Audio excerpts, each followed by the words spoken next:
Let's mic देश का मिजाज ईस्ट। यह है लेट्स माइक मॉडर्न रेडियो। आप सुन रहे हैं पूर्वी भारत की खबरें। तृणमूल कांग्रेस से सांसद और ममता बनर्जी के भतीजे अभिषेक बनर्जी को कलकत्ता हाईकोर्ट से बड़ा झटका लगा है।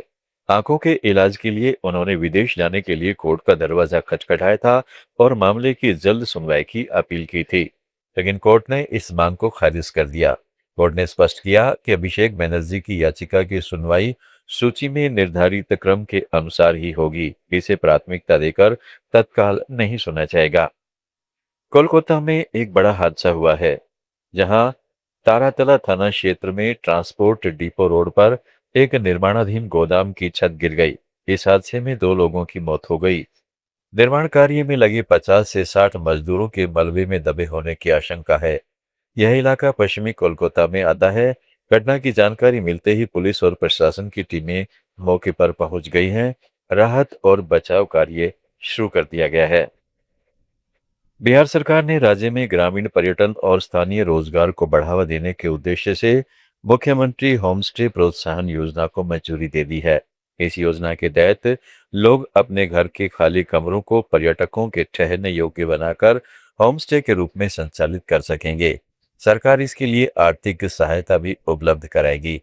योजना के तहत होमस्टे संचालकों को प्रति कमरा 2.5 लाख रुपए तक की सब्सिडी प्रदान की जाएगी। सामान्य श्रेणी के लाभार्थियों को अधिकतम 10 लाख रुपए तक की वित्तीय सहायता मिलेगी।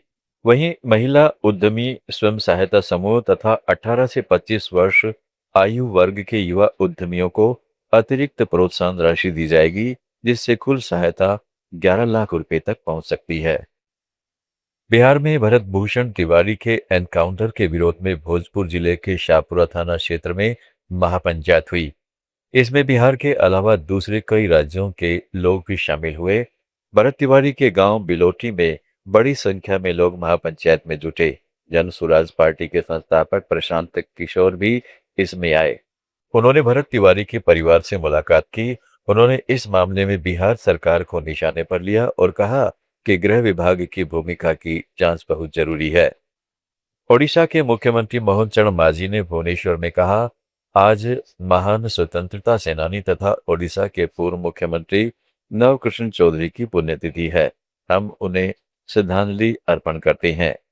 ओडिशा के महान जननायक के रूप में ओडिशा का विकास करने के लिए उन्होंने काम किया। सरल जीवन यापन करते थे। वे हमारे ओडिशा के लिए एक प्रेरणा है।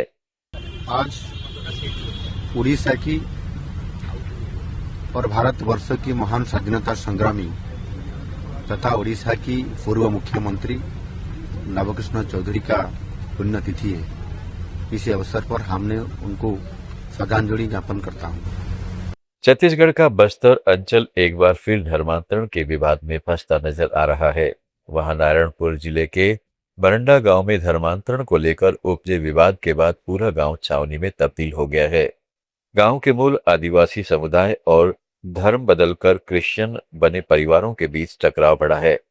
आदिवासी ग्रामीणों ने करीब 26 ईसाई परिवारों को तुरंत गांव छोड़ने का फरमान सुना दिया है।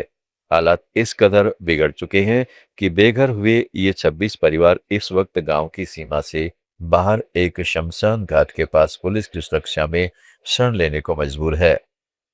छत्तीसगढ़ में अंबिकापुर के बाल सुधार गृह से 11 बाल अपचारी खिड़की तोड़कर फरार हो गए।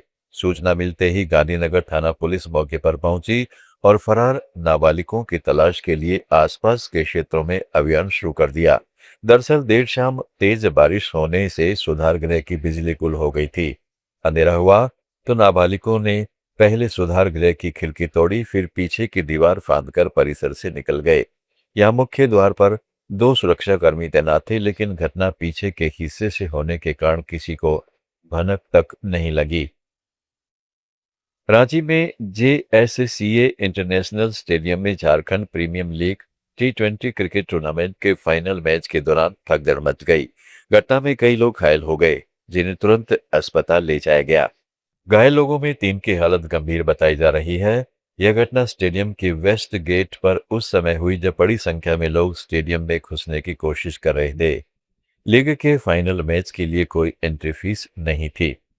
बिहार, पश्चिम बंगाल, उड़ीसा, झारखंड और छत्तीसगढ़ की ताज़ा खबरों के इस बुलेटिन को रोजाना सुनने के लिए डाउनलोड करें लेट्स माइक ऐप। जुड़े रहिए लेट्स माइक के साथ।